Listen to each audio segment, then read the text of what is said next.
Resistor. O que é um resistor? Resistores são dispositivos utilizados para controlar a passagem de corrente elétrica em circuitos elétricos, por meio do efeito Joule. Tá, mas o que é o efeito Joule? O efeito Joule é um fenômeno físico que consiste na conversão de energia elétrica em calor. Esse fenômeno ocorre quando algum corpo é atravessado pela corrente elétrica. As constantes colisões que ocorrem entre os elétrons e os átomos que compõem a estrutura cristalina do corpo fazem com que a sua temperatura aumente, fazendo com que parte da energia elétrica contida nos portadores de carga seja convertida em calor. Ok, mas como funciona esse tal resistor? Resumidamente, um resistor funciona limitando a corrente elétrica. O resistor possui uma resistência maior do que os cabos do circuito elétrico, forçando a redução da carga que passa por ele. E a relação entre a tensão, a corrente elétrica e a resistência é descrita pelas leis de Ohm. As leis de Ohm determinam que a corrente elétrica em um condutor é diretamente proporcional à diferença de potencial aplicada. Elas foram postuladas pelo físico alemão Georg Simon Ohm e são princípios fundamentais para a eletrônica analógica. Conforme as leis de Ohm, a corrente elétrica que percorre um condutor é diretamente proporcional à voltagem aplicada em seus terminais.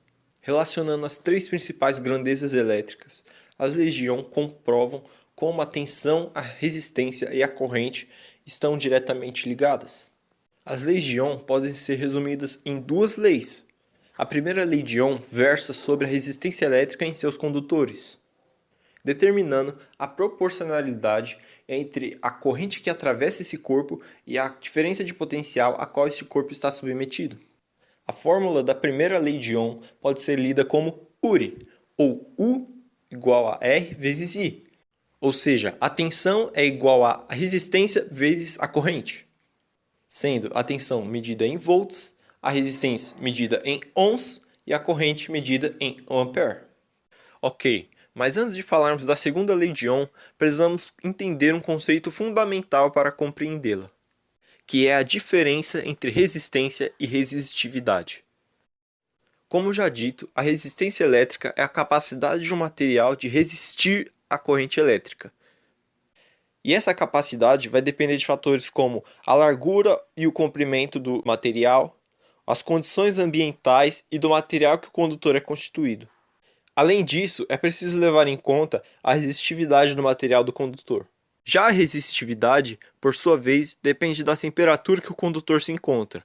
A resistividade elétrica de um material é inversamente proporcional à sua condutividade.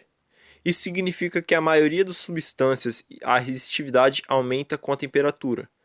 Por outro lado, a resistividade pode desaparecer bruscamente abaixo de determinadas temperaturas. E agora que já foi explicado, podemos adentrar a segunda lei de Ohm. A segunda lei de Ohm corresponde a fatores que interferem na resistência elétrica. Essa lei estabelece que a resistência depende da espessura e comprimento do condutor e do material de que ele é constituído, indicando ainda que é diretamente proporcional ao comprimento do condutor e inversamente proporcional à sua espessura.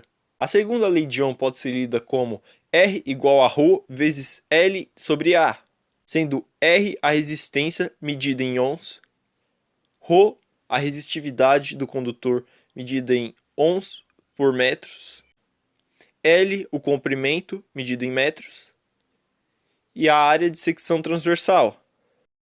Mas e se um circuito tiver mais de um resistor? Podemos fazer a resistência equivalente para sabermos a resistência do circuito inteiro. Em circuitos em série, a resistência equivalente é igual à soma de todos os resistores. Vale lembrar que para circuitos em série, a corrente é a mesma para todos os resistores. Já para o circuito em paralelo, temos duas fórmulas para representar a resistência equivalente.